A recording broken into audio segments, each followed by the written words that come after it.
small does not means remaining small. Tandaan natin ito, lagi ko ito nasabihin. Ang pagsisimula ng maliit, hindi ka mananatiling maliit.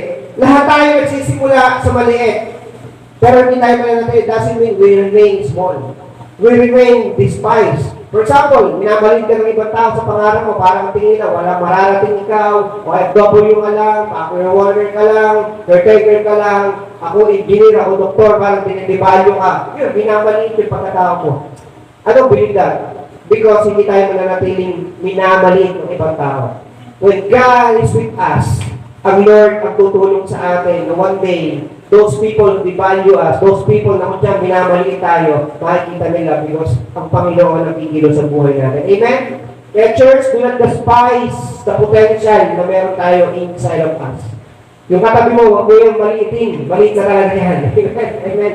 Maliit pa tayo sa height, malaki mo ng pangarap at gusto ng Panginoon mangyari sa buhay natin. Amen!